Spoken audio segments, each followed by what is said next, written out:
Welcome back, my fellow poets, to another Spooky Saturday video.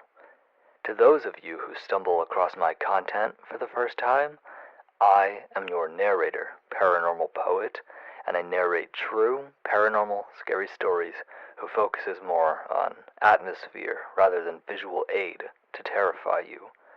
So sit back, relax, and step into the world of the unknown. Here's something I want you to ponder. Have you ever noticed how some places don't just feel abandoned? They feel like they're just waiting? That's how the twin tunnels in Downingtown, Pennsylvania are. Silent, patient, like they know someone's soon arriving. And when these three friends stepped inside, laughing to themselves, they unknowingly walked into a portal. A portal leading to someone's front doorstep, and the person on the other end, they were less than inviting. Let's find out what happened. Hello, Paranormal Poet. My name is Zach, and this experience changed my viewpoint on whether abandoned places are truly abandoned. See, I've always believed in the paranormal. Not in the over-the-top Hollywood way, but in the sense that some places hold energy, and if you're not careful, that energy can grab you and not let go. This happened in October of 2024, just a few days before Halloween. I live in Pennsylvania, and that time of year always has a certain feeling to it, like the air is thinner, the nights darker.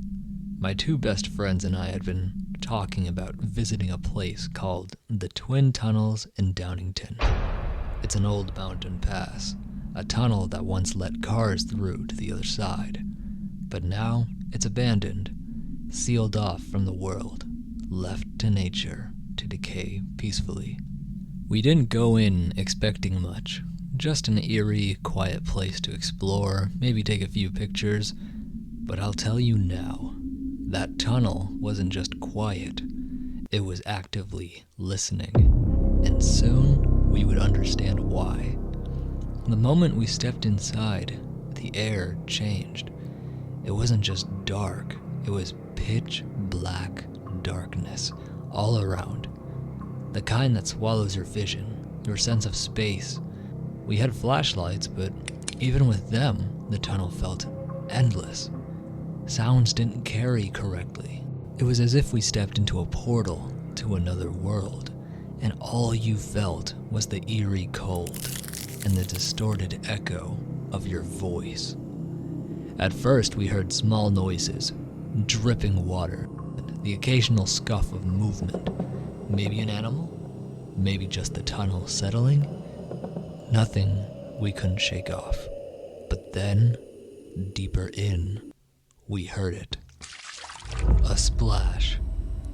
Not a random drip of water, not the kind of noise you'd expect to hear from a leaking pipe.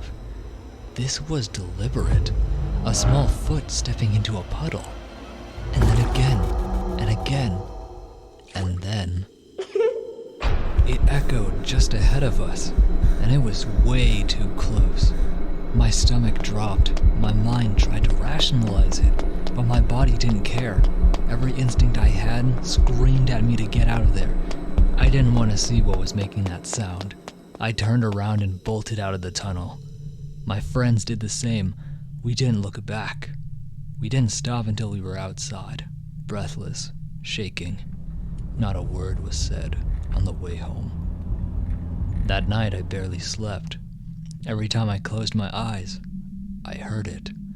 The splashing, the giggle, the sound of something unseen standing just a few feet away traumatized me. Because let's be real, no child would be in a tunnel like this in the middle of the night, alone. And the worst part? It wasn't the fear that kept me up. It was the thought that if I decided to go back, to brave whatever was in that tunnel, will it remember me? That question is better left unanswered. I don't know what we encountered that night.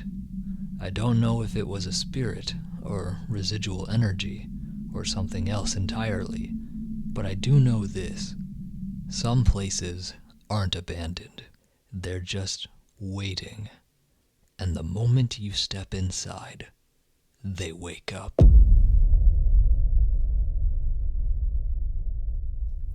If you enjoyed this true story and wish to see more like it in the future, don't forget to hit subscribe if you are new, click that like button for me, and comment what moment did it for you.